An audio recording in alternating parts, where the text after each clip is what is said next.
Ito naman po ang dapat nating isabit sa ating pong pintuan or magsunog ka ng ganito. Ito po yung ating tanglad mga boss. Yan, tanglad natin.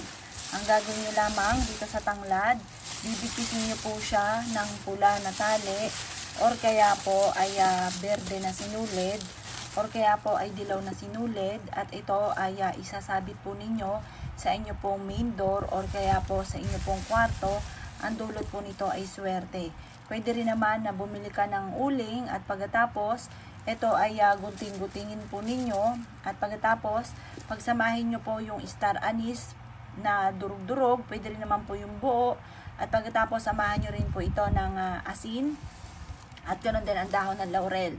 At pagkatapos mga bossing ko, ang gagawin nyo lamang ay magpapauso ka at mula sa inyo pong main door at papasok ng inyong tahanan. Asin, ito po guguting-guntingin, tapos star anise at dahon ng laurel. Iyon ang perpektong sangkap na pantawag or pang-magnet ng swerte mga bossing. At pagkatapos habang ikaw po ay nagpapausok, kapag nagparikit ka na, ikaw po ay paulit-ulitin mo na mag-wish ka, sabihin niyo po, maraming pera ang darating sa akin, kailanman na hindi na ako mamumblema tungkol sa usapin ng pera. Ganon po ang mga pag-wish na walang gamit na sana, direct to the point. Or kaya, talian nyo lamang po ito ng panali at isabit nyo po sa may main door or kaya po sa inyo pong kwarto or sa may bintana ninyo. Ang tanglad ay nagtatawag ng swerte lalo na sa pera. Ang tanglad, mga bossing ko, ay isa sa mga subok na napakaswerte. Lalo-lalo na kung ikaw po ay laging minamalas, tutulungan ka nito para ang swerte ay tuloy-tuloy. Tutulungan ka nito para kayo higit na maka-attract ng swerte lalo na sa pera. Tutulungan ka nito upang sa ganon, kayo po ay hindi malasin at puro swerte ang darating po sa inyo. Kung ikaw po ay isa sa mga parang feeling ninyo ay pinagsakluban ka na ng problema, panay problema na lamang, gamitin nyo po ang tanglad dahil nakakatulong ang tanglad upang sa ganon, imbis na mga problema ay puro kaswertehan naman ang darating. Proven po ito. Ito po isa rin sa mga paborito ko ng mga pampaswerte. Kaya kung ikinaniniwala at nais po itong gawin, huwag ka na po magpatumpik-tumpik pa.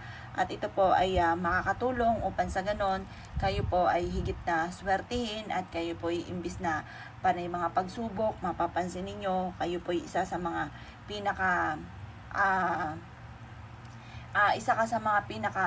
mapapansin ninyo na pinakamaswerte.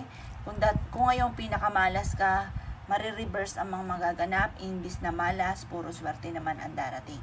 Subukan nyo po ito at paborito ko rin po ito.